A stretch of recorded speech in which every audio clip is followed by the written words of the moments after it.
Iran और America की deal final होने से पहले इजराइल ने भयानक हमले शुरू कर दिए हैं। गाजा से लेबनान तक इजराइल ने बमबारी की है। लेबनान में हिजबुल्लाह की रिदवान फोर्स चीफ के साथ कई कमांडर इजराइल ने ढेर कर दिए हैं।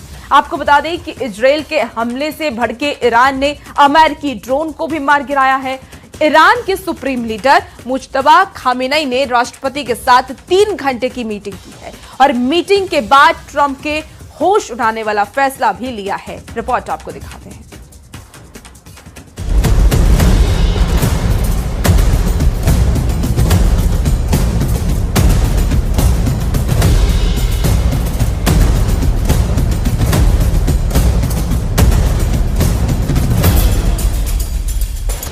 खाड़ी युद्ध का कंट्रोल अब सिर्फ नेतन्याहू के हाथ में है। इजराइल फैसला कर रहा है कि कहां पर बम फटेगा, कहां तबाही मचेगी, कहां लाशें बिछेंगी। सारे फ्रंट पर बारूदी तांडव शुरू हो चुका है, जिसके साथ अमेरिका की युद्ध से भागने की कोशिश कामयाब होती दिखाई नहीं दे रही, क्योंकि ईरान ने हॉर्मुज में उसके फाइटर ड्रोन का शिकार शुरू कर दिया है। फ्रांस भी ईरान युद्ध में अपना बैटल कैरियर ग्रुप लेकर आधमका है। इजराइल ने तो ट्रंप के रोकने के बाद भी गाजा और लेबनान को दहला दिया है। इजराइल की बारूदी प्लानिंग ने ईरान को भड़का दिया है। ईरान ने हॉर्मुज से इजराइल पर फोकस शिफ्ट करने का इशारा कर दिया है। अमेरिका और इजराइल से नए राउंड के युद्ध से पहले ही ईरान के सुप्रीम लीडर मुज्तबा खामेनी भी अब सीन में आ गए हैं। ईरान के राष्ट्रपति मसूद पजेश्कियन ने सुप्रीम लीडर मुज्तबा खामेनी से 2.5 घंटे की लंबी मुलाकात की। मीटिंग में मुज्तबा ने साफ कर दिया कि हॉर्मुज में ट्रंप की नाकाबंदी हटने तक कोई समझौता नहीं होगा। सुप्रीम लीडर ने ईरान को समझौते की टेबल पर अपनी सभी शर्तें मजबूती से रखने के निर्देश दिए हैं। जूनियर खामेनी ने ये बात दोहराई है कि समझौते में लेबनान पर हमले बंद करने की शर्त भी शामिल है।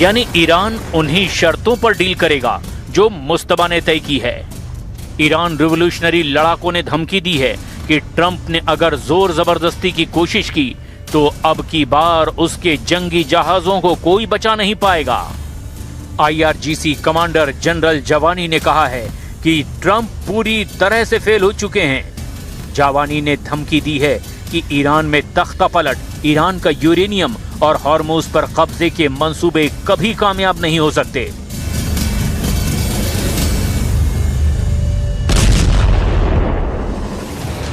अमेरिका की तरफ से फिलहाल समझौते के सिवाय कोई बात नहीं हो रही है, लेकिन ट्रंप फोर्स वॉर जोन में रेडी है। ईरान पर प्रेशर बनाने के लिए फ्रांस का एयरक्राफ्ट कैरियर भी वॉर जोन में एंट्री ले रहा है।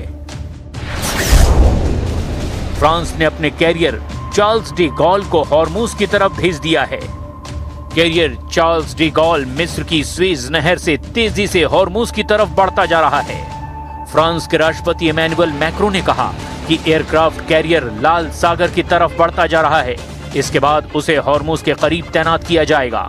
ये फ्रांस और ब्रिटेन का ज्वाइंट मिशन है, जिसमें फ्रांस और ब्रिटेन के जहाज शामिल हैं। ईरान ने फ्रांस के तेल के जहाज को निशाना बनाया, जिसके बाद से फ्रांस बेहद गुस्से में है। यानी ईरान अब यूरोपीय महाशक्तियों के टारगेट पर आ चुका है। लेकिन फिलहाल ईरान को इजराइल की कोई काट नहीं मिल रही, क्योंकि नेतन्याहू ने अमेरिका से अलग ट्रैक पर चलकर दुश्मनों को बेरहमी से कुचलना शुरू कर दिया है।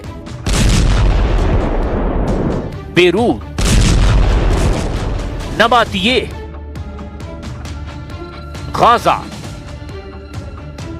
लोकेशन अलग अलग है, लेकिन बारूदी तस्वीरें एक जैसी सामने आने लगी हैं। धमाके की, तबाही की, आग की, धुएं की, क्योंकि इजराइल भयानक वॉर मोड में आ गया है। नेतन्याहू ने ऐलान कर दिया है कि ईरान और लेबनान में जब तक इजराइल के दुश्मन हैं तब तक युद्ध चलेगा। החומר המועשר מאיראן, כל החומר המועשר, ופירוק יכולות ההעשרה באיראן. הנשיא טראמפ מאמין שהוא יכול להשיג את זה בדרך זו או בדרך אחרת. אנחנו אבל ערוכים לכל תרחיש, וזו ההנחיה שלי גם לצה"ל ולגורמי הביטחון שלנו. गाजा और लेबनान को दहलाकर इजराइल ने ईरान को फिर से उलझा दिया है। मुस्तबा की उलझन ये है कि वो ट्रंप से समझौता करते हैं तो भी युद्ध रुकने की कोई गारंटी नहीं। अगर ईरान ट्रंप से समझौता नहीं करता तो अमेरिका उसे धरती से मिटाने वाला हमला शुरू कर सकता है। ईरान ट्रंप से डील पर सीरियस है, बातचीत चल रही है, लेकिन जिस तरह इजराइल ने युद्ध भड़का दिया है उससे ईरान समझ नहीं पा रहा कि वो ट्रंप पर भरोसा करे या नहीं, क्योंकि इजराइल ने ट्रंप की सभी अपील धुआं धुआं कर दी है। इजराइल डिफेंस फोर्स ने बेरूत पर भयानक हमला करके हिजबुल्लाह के रादवान स्पेशल फोर्स के कमांडर अहमद गाली बलूद का सफाया कर दिया है। बलूद के खात्मे का ऐलान खुद बेन्यामिन नेतन्याहू ने किया है। ברורה ביותר, לאף מחבל אין חסינות. כל מי שמאיים על מדינת ישראל, דמו בראשו. תודה ללוחמים הגיבורים שלנו, לאנשי המודיעין, לחיל האוויר שלנו. אתם הטובים בעולם. אני מצדיע לכם, עם ישראל מצדיע לכם. इजराइल ने जानकारी दी है कि नासिर यूनिट के खुफिया विभाग के सरगना मोहम्मद अली बजी और हिजबुल्लाह के हवाई निगरानी कमांडर हुसैन हसन रोमानी को भी मार गिराया गया है। गाजा पर भीषण हमला करके इजराइल ने हमास चीफ खलील अल हया के बेटे अज़ाम खलील अल हया को मार डाला है। मतलब ये कि इजराइल सभी फ्रंट एक्टिव कर चुका है। सीज फायर के बाद पहली बार बेरूत पर हमला करके नेतन्याहू ने सिग्नल दिए हैं कि अगला नंबर तेहरान पर धमाके का है। ईरान ने भी पूरी तैयारी के साथ इजराइल से हिसाब बराबर करने की धमकी दी है। ईरान ने इजराइल के लिए सबसे खतरनाक मिसाइलों को लॉन्च पैड पर तान दिया है। इसमें सबसे खतरनाक फत्ता-1 और खैबर शिकन मिसाइल शामिल है। इसमें कदर और इमाद मिसाइल भी शामिल है। फत्ता हाइपरसोनिक मिसाइल की रेंज 1400 किलोमीटर है। खैबर शिकन मिसाइल की रेंज 1450 किलोमीटर है। कदर मिसाइल की रेंज 2000 किलोमीटर तक है और इमाद की रेंज 1700 किलोमीटर है। ये सभी मिसाइल इजराइल के खिलाफ ऑपरेशन में दागी जा सकती हैं। तेल अवीव से लेकर हाइफा और अशदोद से लेकर बीरशिबा और शेफाल जैसे छोटे शहरों को इन्हीं मिसाइलों से ईरान पहले दहला चुका है। इसीलिए ईरान के कमांडर जो वार्निंग दे रहे हैं उसे इजराइल बिल्कुल भी हल्के में नहीं ले सकता। ईरान के मिसाइल गोदाम लगातार एक्टिव हैं। उनके लॉन्च पैड लगातार रिलोड किए जा रहे हैं। इसमें सबसे ज्यादा खतरनाक है ईरान की फतह मिसाइल। फतह की खासियत है कि ये तेज रफ्तार के साथ अपनी दिशा बदलती है, यानी एक ट्रैजेक्टरी में हमला नहीं करती। ये पृथ्वी के वायुमंडल के अंदर और बाहर सभी दिशाओं से गुजर सकती है और जब टारगेट पर हमला करती है तो इसकी रफ्तार इतनी ज्यादा होती है कि दुश्मन का इसे देखना भी मुश्किल है। ये बात नेतन्याहू बहुत अच्छी तरह से जानते हैं। ऐसे में इजराइल में अगला धमाका कहां होगा, कौन सी मिसाइल कहां गिरेगी, इसे लेकर इजराइल के मिसाइल ट्रैकिंग रडार सिस्टम काफी प्रेशर में हैं। इन सब से खास है अमेरिका का थार्ड मिसाइल डिफेंस सिस्टम, जो पूरे इजराइल को बचाने के लिए तैनात किया गया है। थार्ड 200 किलोमीटर की दूरी तक दुश्मन की किसी भी मिसाइल को मार सकता है। ये 150 किलोमीटर की ऊंचाई तक किसी भी मिसाइल को इंटरसेप्ट कर सकता है। अमेरिका के पास थार्ड की 7 बैटरियां हैं। एक बैटरी में 6 ट्रक माउंटेड लॉन्चर होते हैं। दुश्मन की मिसाइल को रोकने के लिए थार्ड सिस्टम के एक लॉन्चर से एक बार में 8 मिसाइल दागी जा सकती है, यानी पूरी बैटरी में कुल 48 इंटरसेप्टर मिसाइल होती है। इसे ऑपरेट करने के लिए 95 सैनिकों की जरूरत होती है। इजराइल में ऐसे 2-2 सिस्टम तैनात हैं, लेकिन क्या ये काफी साबित हुए? बिल्कुल नहीं। हाइफा और तेल अवीव में फटी मिसाइलों ने बताया कि ईरान एक बार में सैकड़ों मिसाइल फायर करने की ताकत रखता है और उनको रोकना ना इजराइल के बस की बात है, ना ही अमेरिका इसमें 100% कामयाब रहा है। अगले 24 घंटे इजराइल के लिए बहुत खतरनाक होने वाले हैं। अगर ट्रंप से ईरान की डील फाइनल नहीं हुई तो ईरान लेबनान और गाजा का बदला इजराइल की तबाही से ले सकता है, क्योंकि रदवान फोर्स चीफ और हमास चीफ के बेटे की मौत ने अब सुप्रीम लीडर मुस्तफा को बहुत ज्यादा भड़का दिया है।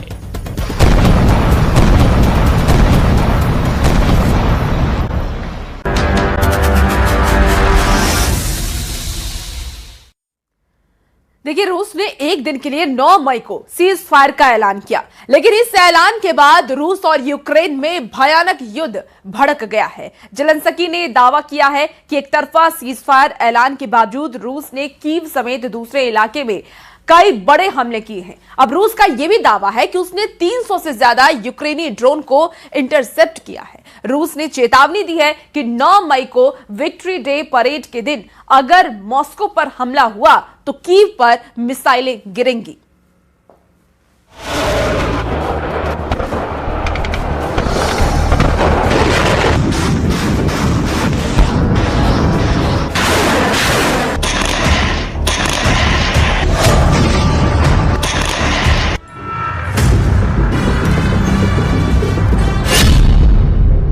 पुतिन को कीव हर हाल में जीतना है।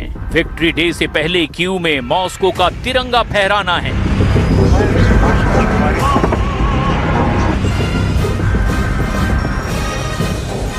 ईरान और अमेरिका के बीच युद्ध एक पल के लिए थम गया है,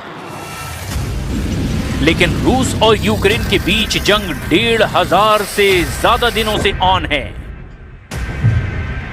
ये युद्ध अब सबसे खतरनाक मोड़ पर पहुंच गया है। रूस ने विक्ट्री डे के लिए सीज फायर का ऐलान किया, लेकिन उसी बीच कीव में धमाके हुए, ड्रोन गिरे, मिसाइलें चली।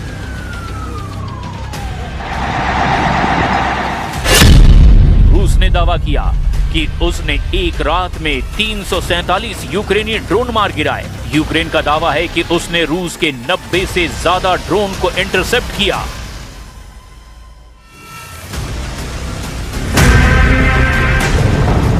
सवाल ये है, रूस और यूक्रेन के बीच सीज फायर का ऐलान क्या सिर्फ दिखावा था? क्या पुतिन 9 मई को विक्ट्री परेड से पहले यूक्रेन पर जीत को पक्का करने वाला हमला चाहते हैं?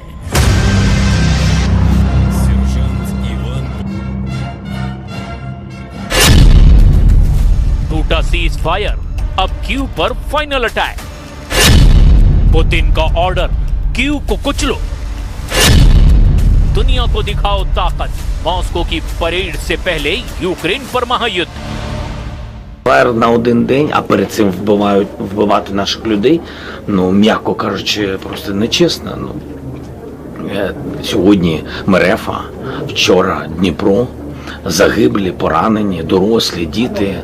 Ну, вибачте, після такого сказати, наприклад, зупинити ракетні і дронові удари по українським містам. सीज फायर या छलावा, क्या मॉस्को ने शुरू कर दिया है निर्णायक युद्ध? मॉस्को में सुरक्षा बढ़ा दी गई है, एयर डिफेंस एक्टिव है, क्योंकि यूक्रेनी ड्रोन रूस के अंदर तक पहुंच चुके हैं। यूक्रेन रूस से युद्ध करने के लिए अब प्राइवेट मिलिट्री कंपनी बनाने की तैयारी कर रहा है। ये कंपनी सर्विस के बदले पैसे वाले मॉडल पर काम करेगी। ज़ेलेंस्की का इरादा ऐसे सैनिक तैयार करने का है जो पेशेवर, हाईटेक और ताकतवर हों। रूस के वैगनर ग्रुप की तर्ज पर ऐसे लड़ाकों की फौज तैयार करना चाहते हैं जो कॉन्ट्रैक्ट किलिंग मशीन की तरह काम करे।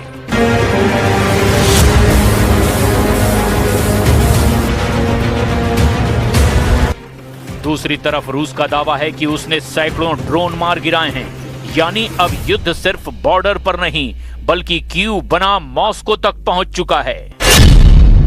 तो क्या विक्ट्री डे से पहले ही पुतिन दुनिया को एक बड़ी सैन्य जीत दिखाना चाहते हैं, या फिर रूस यूक्रेन युद्ध पहले से और ज्यादा खतरनाक होने वाला है?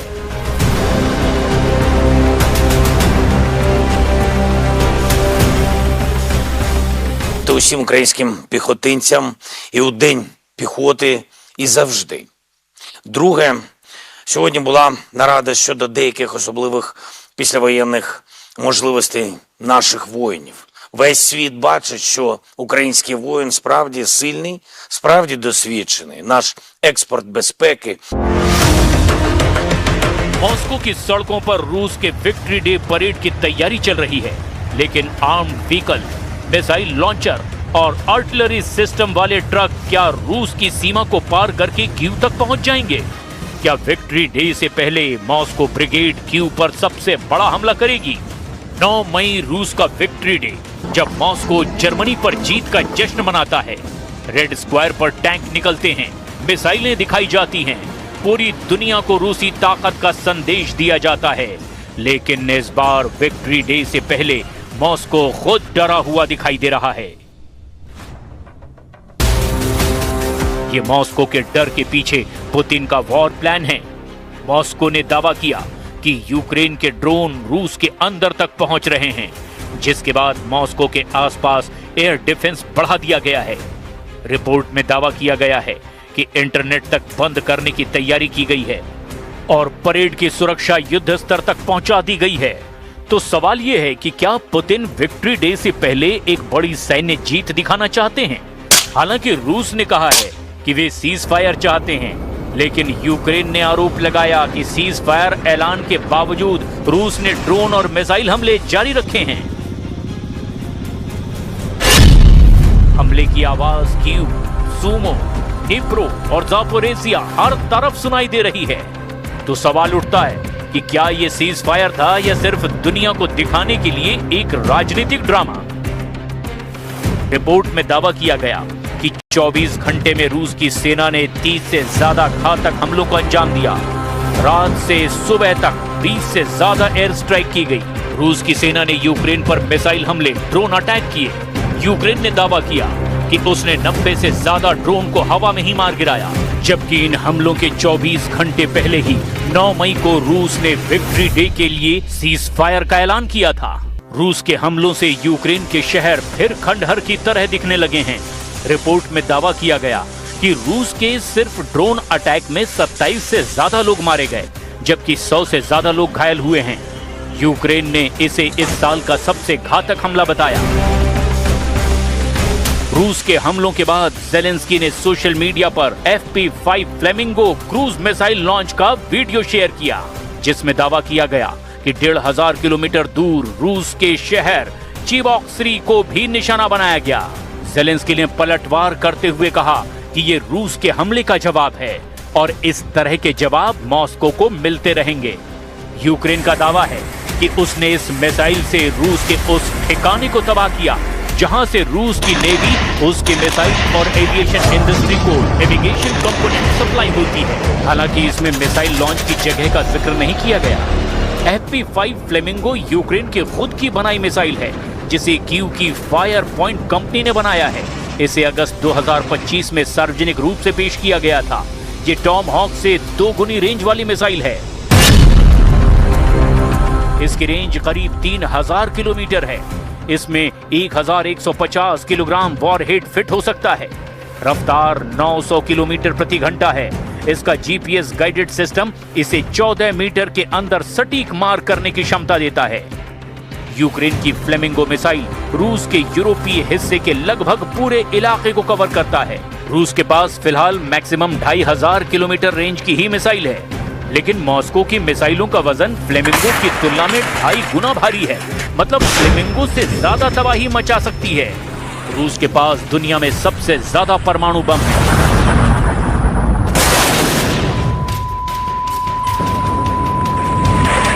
І потім дати можливість якихось свят. Ну, у нас свят немає. Ми просимо вибачення через Росію, через їх атаки. Тобто дати їм свято, а на ранок після 9-го вони знов будуть вбивати нас. Ну, тому ми будемо дивитись, як все пройде. अब सबसे बड़ा सवाल ये है, क्या पुतिन ने कीव पर दबाव बढ़ाने का ऑर्डर दिया है? पिछले कुछ दिनों में रूस के हमले अचानक तेज हुए हैं। पूर्वी यूक्रेन में रूसी सेना लगातार आगे बढ़ने की कोशिश कर रही है। डोनेस्क और खार्किव इलाकों पर अब रूस का फोकस बढ़ता जा रहा है। एक्सपर्ट्स का मानना है कि विक्ट्री डे से पहले रूस किसी बड़े शहर पर कब्जा कर लेता है तो पुतिन उसे राजनीतिक जीत की तरह पेश करेंगे।